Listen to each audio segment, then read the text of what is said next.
You know, I used to believe in merit, that if you worked hard enough, stayed late enough, bled into your work deeply enough, the world would eventually look up and say, "You matter."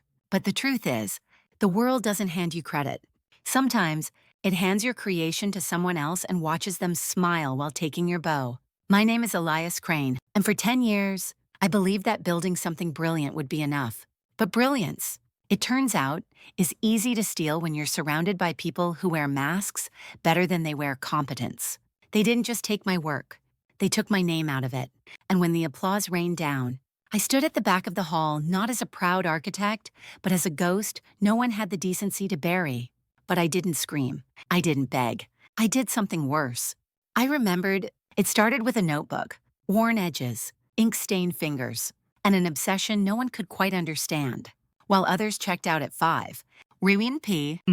I stayed until the janitor passed through with his mop and his music. I wasn't chasing overtime, I was chasing something Edison once called the thing that doesn't exist until you make it. That thing. A machine learning protocol that could adapt to real-world logistics, predicting supply chain disruption down to a 3% margin of error. I called it CorePath. It could have revolutionized the industry, and I don't say that like a visionary. I say it like a mechanic who spent years under the hood. Because I did, but in a room full of suits. Code isn't language. It's magic, until it's someone else's wand. Her name was Valerie Winter, VP of Strategy. The kind of woman whose words could seduce a boardroom and poison a battlefield. She once told me I was too close to my work, that real power meant stepping back and letting others package the message. So I did. I trusted. I handed her the model, the numbers, the breakthroughs. I didn't think I was giving her the future. One Thursday, they held a demo for the board. I wasn't invited. I watched it through the glass of the side hallway, like a boy locked out of his own birthday party. They unveiled CorePath as theirs. New name, new narrative, same code.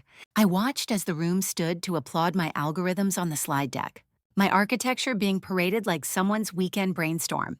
And Valerie, she smiled like she'd birthed it herself. There are two kinds of pain. The first is sharp betrayal, immediate, cuts like a jagged truth. The second is dull. It's what happens when that truth keeps bleeding quietly under your skin. It's sitting at your desk the next day, hearing your coworkers talk about Valerie's genius solution and wondering if they even knew you existed. I became the office ghost. Smiles went stiff around me. The air changed. People sensed something, but didn't want to ask. And I buried it. Until one night, I found myself standing in the middle of my apartment, lights off, watching the city burn neon outside the window, wondering if all of it, the sleepless nights, the sacrifice, the silence had been worth anything at all. That night I wrote a letter, not to HR, not to a lawyer, to myself. Don't become what they tried to make you silent. Bitter. Erased. The next morning, I came in earlier than usual, not because I had work to do. I needed to see it for myself. I logged into the server and checked the commit history. My digital fingerprints were gone, wiped clean. Rewritten under a different branch. The authorship scrubbed. I stared at the screen like it had punched me. And then I saved the logs. Every line, every timestamp. Burned them onto a private drive I kept in my coat pocket. Valerie wasn't stupid, just arrogant. She believed in power, not permanence. But I believed in record. History. The kind of trail you don't notice until someone lights a match at the end of it. That whole week was a blur. Meetings filled with fake smiles. High fives I wasn't invited to. They celebrated the beta launch like it was a birth announcement. But I didn't hear crying. I heard coughing, a system choking on stolen roots. And yet, I still showed up. Every day, I sat through it. I took notes. I answered questions. Quiet. A calm. Dangerous. Because the thing about betrayal is that it doesn't end you. It just teaches you how to begin again, colder, smarter, sharper. I started rebuilding CorePath from scratch. On my time. On my terms. No firewalls. No overseers. Just me. A screen. And a cup of black coffee at 2 a.m. I kept thinking about Tesla. Working for Edison. Promised $50,000 if he could improve a design, and when he did, Edison laughed and said, "You don't understand our American humor." I understood it now. I built through my grief. Through every dismissive glance in the hallway, every copied phrase in an email, every meeting where Valerie threw out buzzwords she barely understood, leveraging models she couldn't explain, describing features that didn't exist. I worked not to prove a point, but to make one undeniable. Weeks passed, then months, and then the storm hit. Their version of CorePath, now branded as Vision Stride, crashed during its first real-world implementation. Data mismatch, algorithmic drift, the kind of failure you don't recover from with a hotfix. Clients panicked. Board members questioned. Valerie smiled wider, until she couldn't. The CTO asked for a full system audit. A name popped up in their internal review. Miney. Someone had stumbled across a documentation file I authored in the early design phase, buried deep, but still traceable. My signature, my logic, my architecture. And just like that, the mask cracked. I didn't celebrate. I didn't flinch. I just waited. Because when you're telling the truth, you don't need to push. You need to endure. The CTO called me in, not through HR, not through the manager I reported to. Direct. An email that simply said, Elias, we need to talk. Privately. I showed up, stone-faced and ready. He gestured for me to sit, and there was something different in his voice. Not suspicion, not accusation, curiosity. We've had a discrepancy in documentation, he said. Some of it points back to you.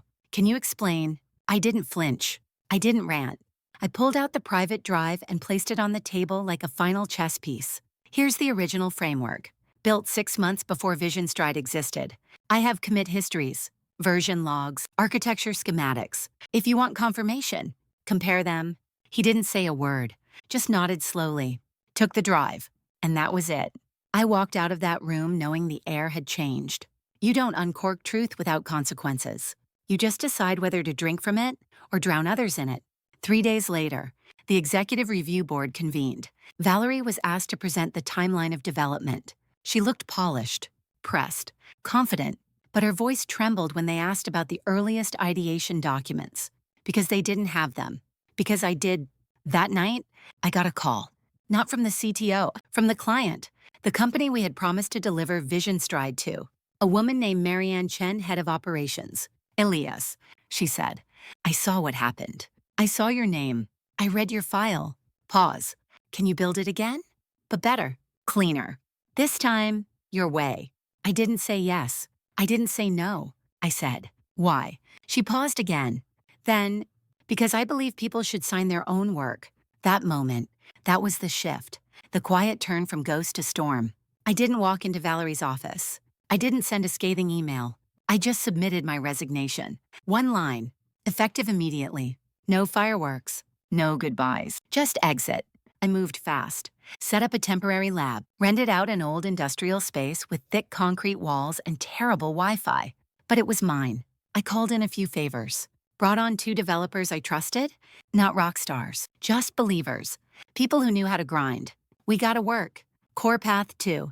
0 wasn't just a rebuild, it was a rebirth. Everything I wished the first one could be, but wasn't allowed to finish. And as we built, word spread. Not headlines. Whispers. Rumors in forums.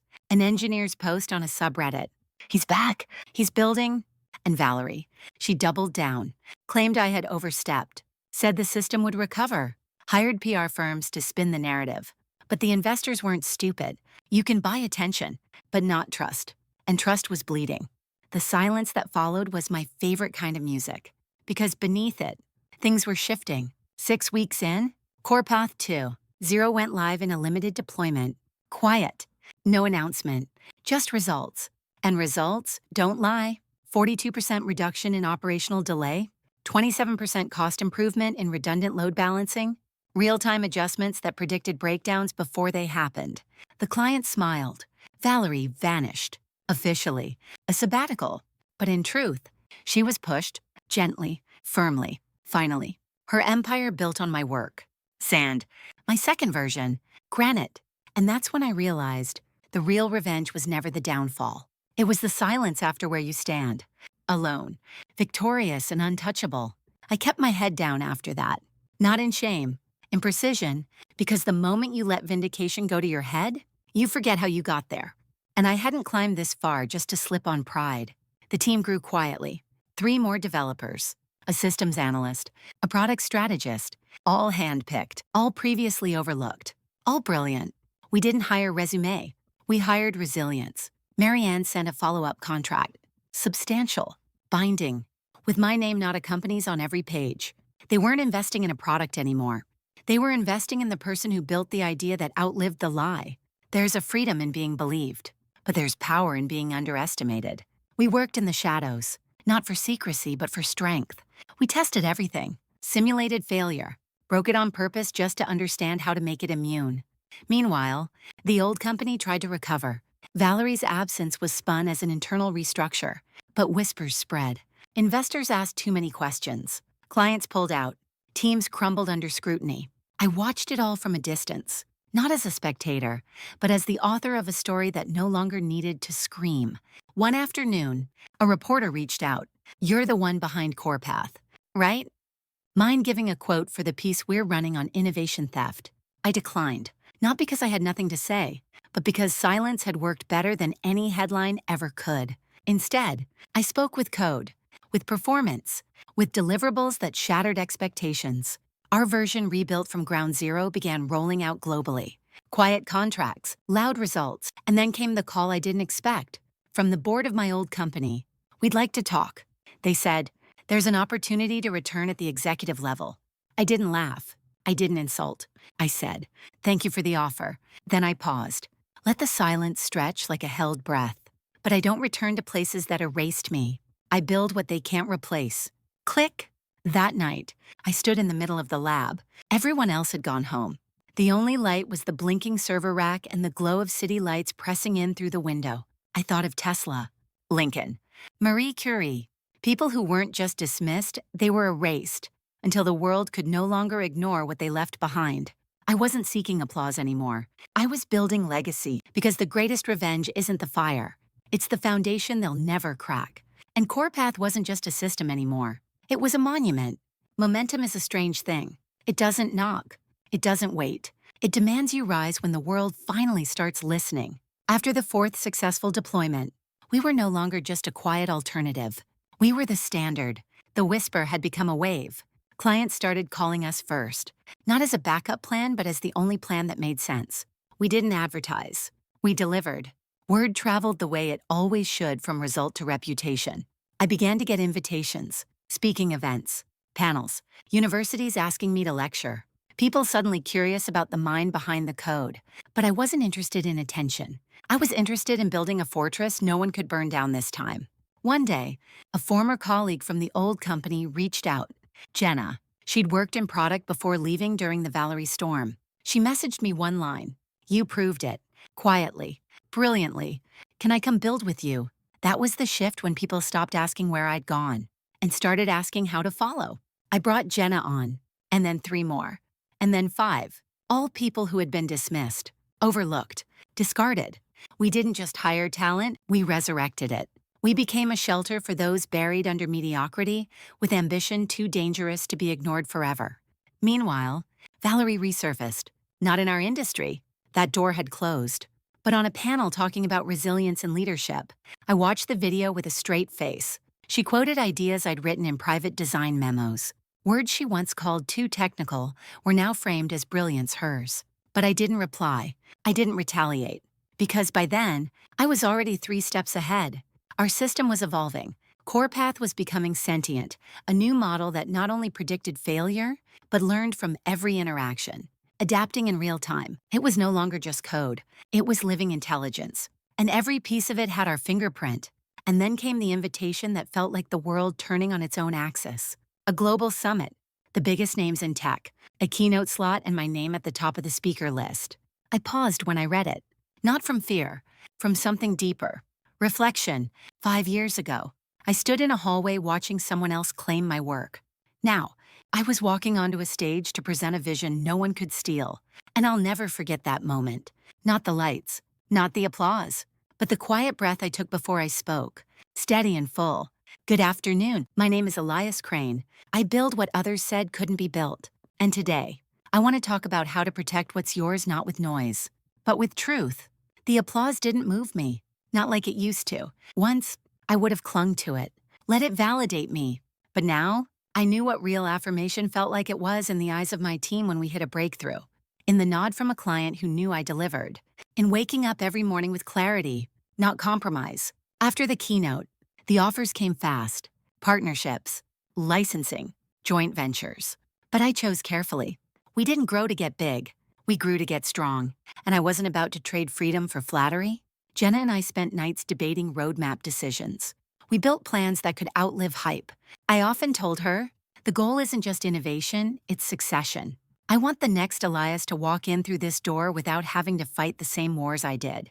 And she understood, because she had scars of her own. One night, she pulled me aside. You know, she said, Valerie's trying to get back in. I raised an eyebrow. Back into what? Back into relevance. It turned out she was pitching investors for a new venture, AI-based. Predictive architecture. Sound familiar? The documents were almost comical, stripped-down echoes of what we had already built. Her slides even used phrases from the old marketing deck I'd seen years ago, the same one she used to erase me. I didn't react, but Jenna grinned. We could stop her, she said. I shook my head. We already did, because while Valerie was still chasing buzzwords, we had launched Sentient into global adoption. Logistics firms, defense contractors, urban infrastructure, all using the system she said was too complicated to explain. But success doesn't always feel like triumph.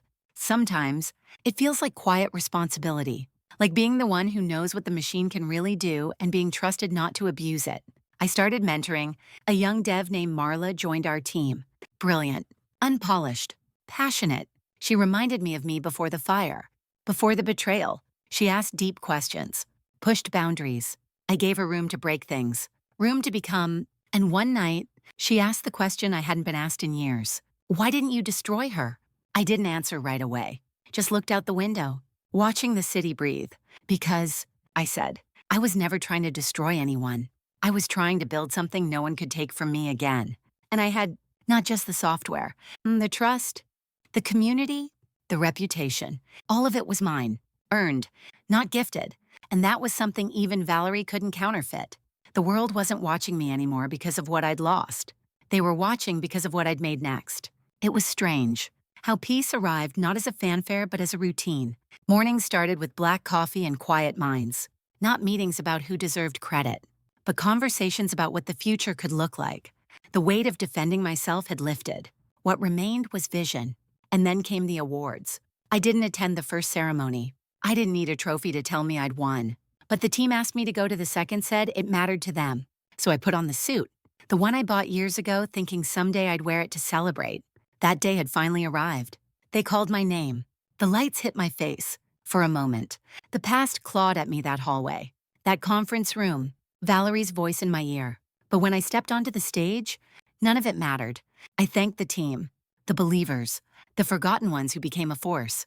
I spoke not of vengeance, but of vision, the kind that isn't handed down from the top, but rises from the floorboards where we used to be invisible. After the ceremony, someone approached me, a woman in her early 30s, nervous, clutching a notepad. I just wanted to say thank you.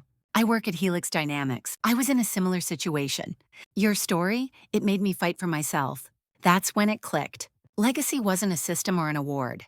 It was a spark in someone else's gut to not let themselves be erased. Later that month, we launched a fellowship program for engineers, designers, creators, anyone whose work had been taken, buried, twisted.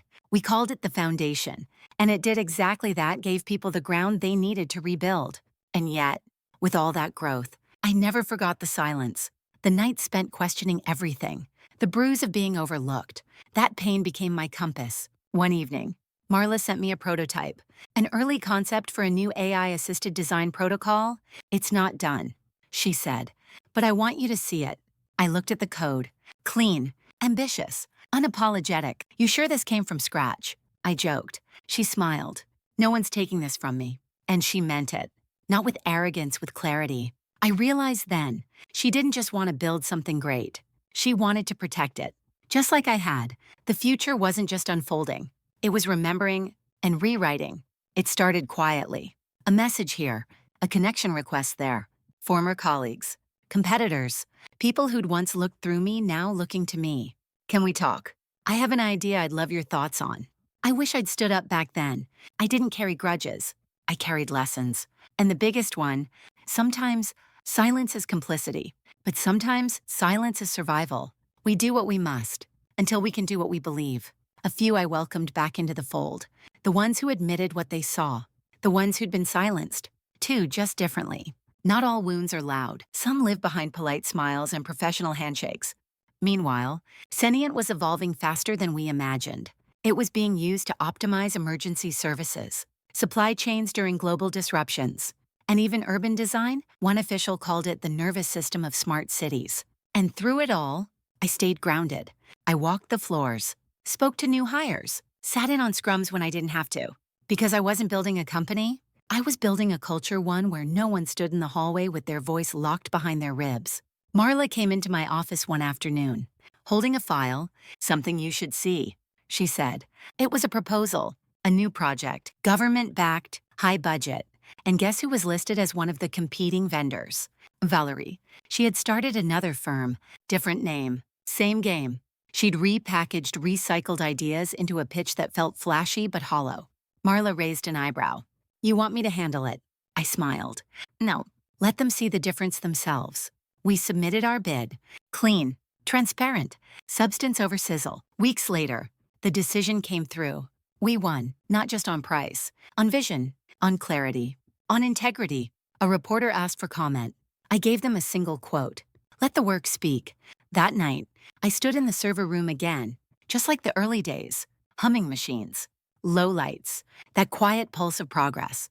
Everything they tried to take, I had reclaimed, and more. Not by clawing my way into the spotlight, but by becoming the light others could build by, and that's when I knew. It was never about revenge. It was about resurrection. And the version of me they tried to bury, he was alive and leading. There is a myth that justice is loud, that it arrives with raised voices, dramatic confrontations, slamming doors. But in my experience, justice is quiet. It's a contract signed under your name. It's a room full of people listening when you speak. It's the absence of fear when you walk into a meeting, because you finally belong there. After we won the government contract, everything accelerated. Our reputation solidified. Universities began integrating Sentient as a case study in ethical AI deployment. Young developers emailed us not just for jobs, but to thank us for showing them what integrity looks like in action. And yet, I never lost sight of the past, because the moment you forget what it took to climb, you start stepping on the hands reaching up behind you. One afternoon, I was invited to guest lecture at my old university, the same hall where I once sat in the back row, afraid to raise my hand. I stood at that podium with a memory stitched inside me of who I had been and who I refused to become. I opened the lecture with this. They told me my work was too ambitious, too technical, too risky, and then they took it, renamed it, and called it revolutionary. I let them. Once, never again. There was silence. Then, applause, but not the kind that fades, the kind that seals. A few days later, I received an anonymous email. One sentence, "She's out." Valerie had been removed from her own board. Quietly. Finally, the investors saw the pattern, the facade. Her name wasn't poison, but it had lost its power. I didn't feel joy. I didn't feel triumph. I felt closure. That final turn of a key in a door I no longer needed to open. I forwarded the email to Marla. She replied, full circle. But it wasn't just a circle. It was a spiral upward. Everything we had built continued to grow. Every line of code we wrote was cleaner. Every product shipped with the kind of clarity only earned by people who had once been erased and decided never again. And yet, with all this clarity, came responsibility. Success isn't a finish line. It's a platform. What you do with it defines whether you're just the next chapter in someone else's story or the beginning of your own movement. We had built the latter, and there was still more to do. Legacy isn't carved in stone. It's built in silence, shaped by the choices you make when no one is watching, and sealed by what you're willing to give back once you've earned your place. I found myself reflecting more, not less. As the years went on, we had grown into a company. Yes, but more than that. We had grown into a symbol. People called us a movement, a revolution in how innovation is treated, and how creators are respected. But I still remembered the elevator rides in silence, the late nights no one saw, the humiliation of hearing my work described in someone else's voice. That never left me, and I didn't want it to. That pain had become a guide, a compass, a reason.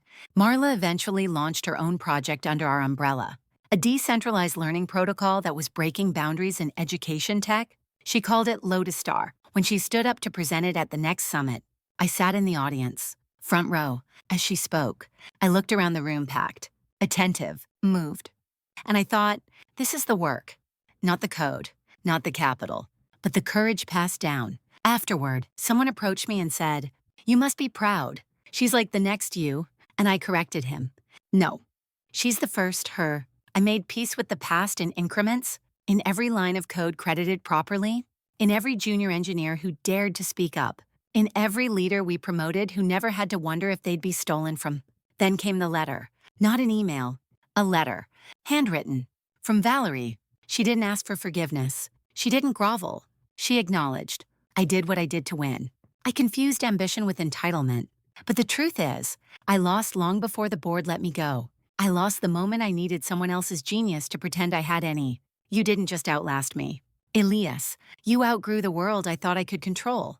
There was no return address, no signature, just a first name. I folded the letter, placed it in the back of my original notebook, the one where Corapath was first born.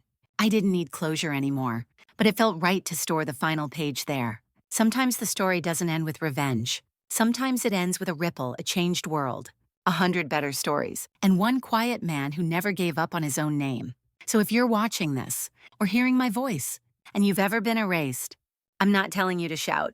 I'm telling you to write, to build, to endure, because one day they will watch you rise in silence and realize that while they were smiling on stage, you were becoming unforgettable.